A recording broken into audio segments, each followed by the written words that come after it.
turning our attention to the other sort of element of COVID, aside from the actual death, from the infections, but to the implications of trying to protect ourselves. Another reason why we have not been able to protect ourselves in the way that we should is because there has been an abject failure by our government to encourage protecting ourselves in a material way. And by that, I mean, we have not had any form of COVID relief economically from the federal government. Essentially, nothing's passed since April, and much of it is running out if it hasn't already. And there's an attempt to do so in the Senate. Mitch McConnell is standing in the way of a vote, frankly, on a compromise solution. It's unclear to me how many Republicans have signed on, but we know at least a couple have. Right. To this compromise. And it's a compromise bill. It's not, this is not something that Emma, you and I would choose, but it is something to get something out the door. Mitch McConnell standing in the way of it. Meanwhile, Bernie Sanders is trying to apply pressure as well. I mean, this is the way when you have Mitch McConnell on one side shutting everything down, very important to have people who are trying to pull the bill in a more humane fashion. Here is Bernie Sanders yesterday. Today marks the 1 year anniversary of his, I think it was a 10-hour filibuster on the sunsetting of the Bush tax cuts and allowing that to happen. But sadly, it did not. There was not enough that were repealed there or allowed to sunset. But nevertheless, here is Bernie Sanders explaining on Thursday why Americans need a $1,200 stimulus check. The American people need help, and they need help now. In fact, there has never been a time in the modern history of this country when the American people were in more economic desperation and a time when people needed help. And if a government means anything, it means that we cannot turn our backs on tens of millions of families who today are suffering. So, Madam President, we have got to make sure that every working family in America, every working individual in America, receives at least $1,200 in direct payment. That is what we have got to do. We cannot continue the status quo of simply coming in here to work and then going home and going back on for our holiday. So, Madam President, I am going to do everything that I can to insist that we make sure that every working person in this country gets a $1,200 direct payment. And we're not going to go home until that happens. Madam President, thank you very much.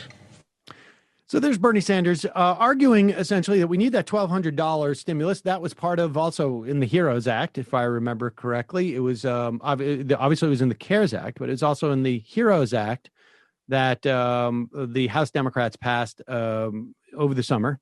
And McConnell sat on for months and months. And McConnell sat on for months. And then I think in the $2 trillion bill that Pelosi, or at least I guess proposal that Pelosi had in negotiations with Steve Mnuchin in the run up to the election, I believe that $1,200 was included in there as well.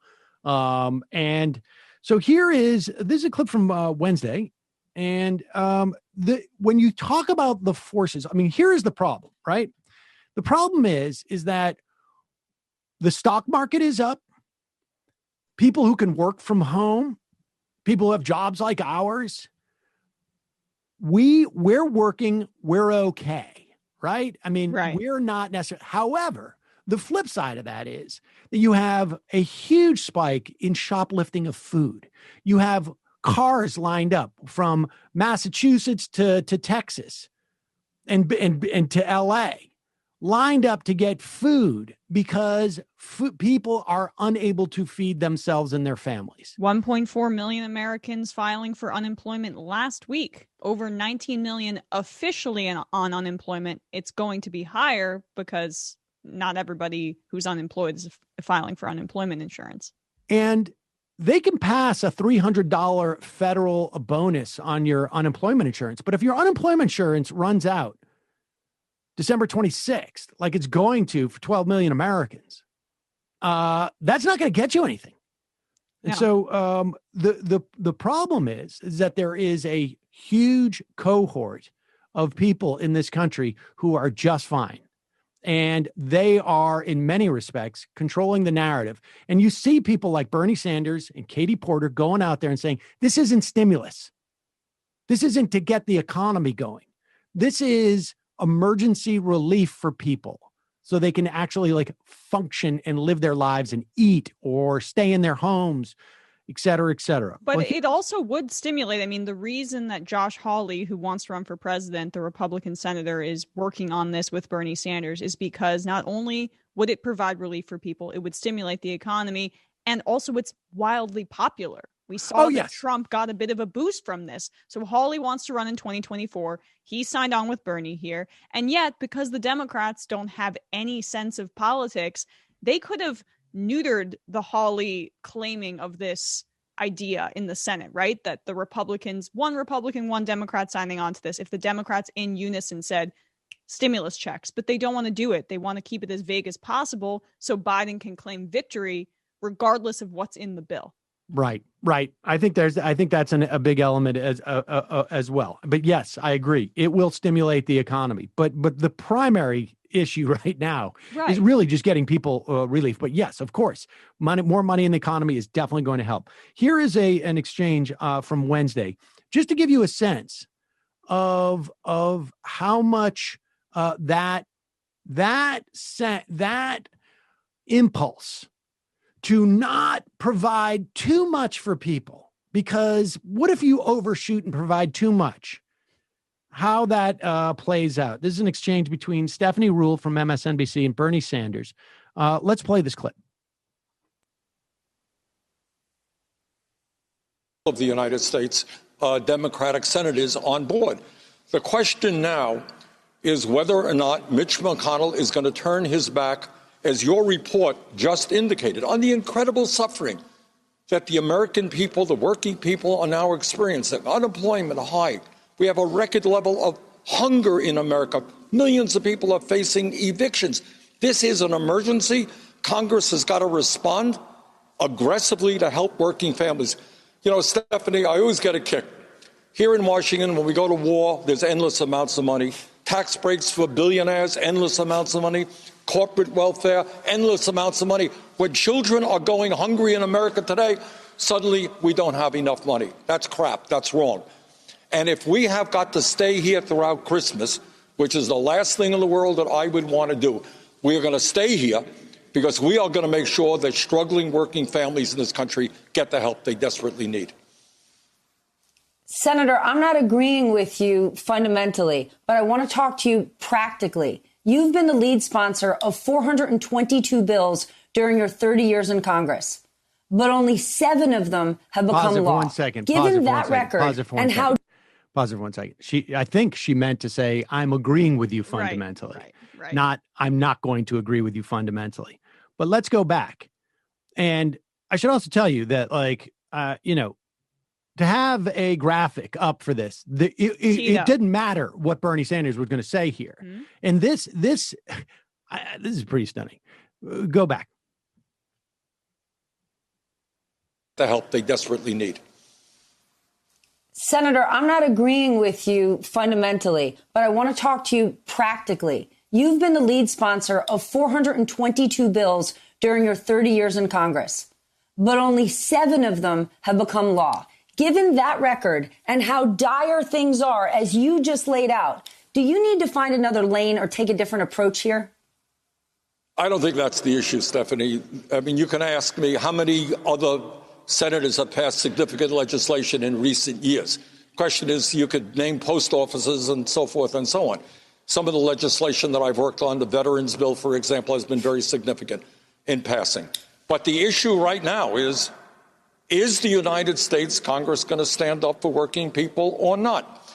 And I am doing my best to rally not only Democrats but Republicans as well. Now, as you may know, the proposal that came out of the White House just. All right. Yeah. I mean, we don't need to see his response to this. I mean, he kept his cool. Right. But the idea, and let's just put this up. I mean, because I've never seen anything quite like that before, where you have senators staking out positions.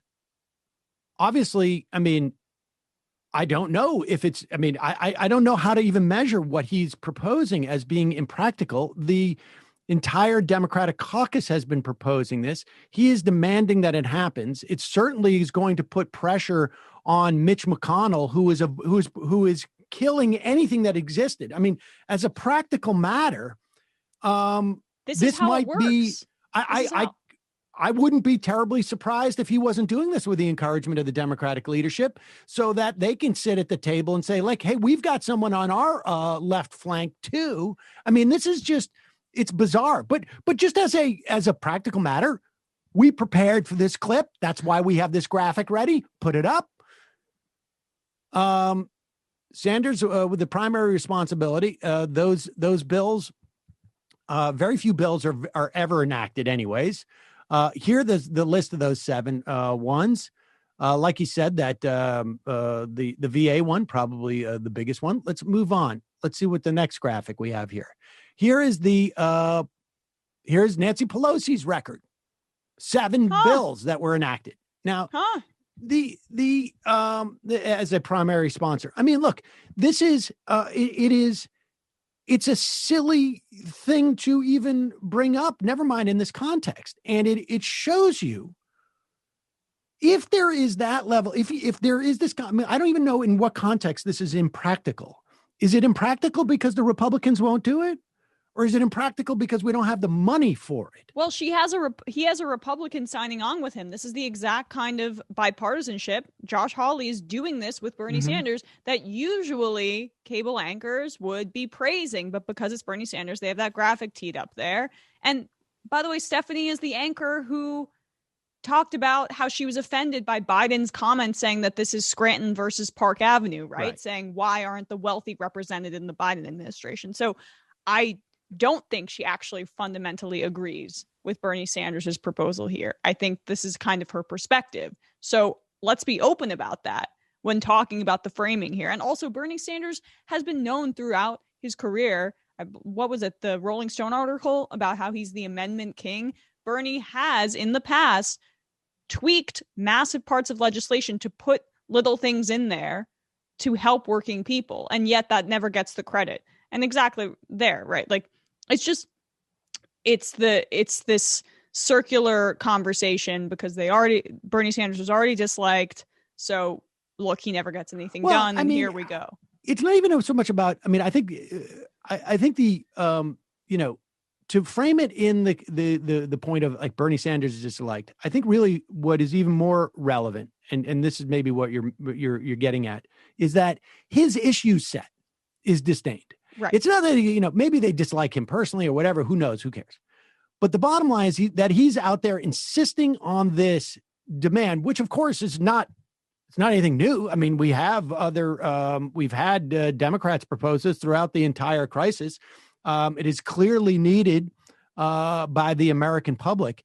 The idea that it's impractical, I still can't even wrap my head around it. It's like the idea that he isn't somehow inhibiting a deal getting made right now is absurd. Everyone knows it is Mitch McConnell who is stopping this deal.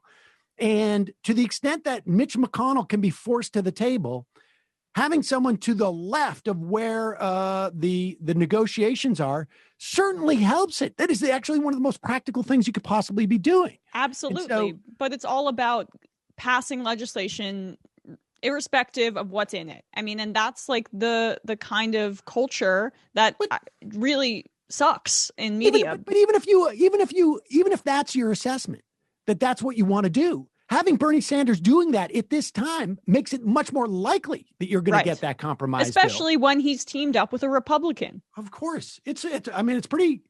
I think what it is it is part of what we've seen, and this has happened from different parts of the Democratic establishment, not necessarily the lawmakers, but former economic advisors, guys like Jason Furman and whatnot.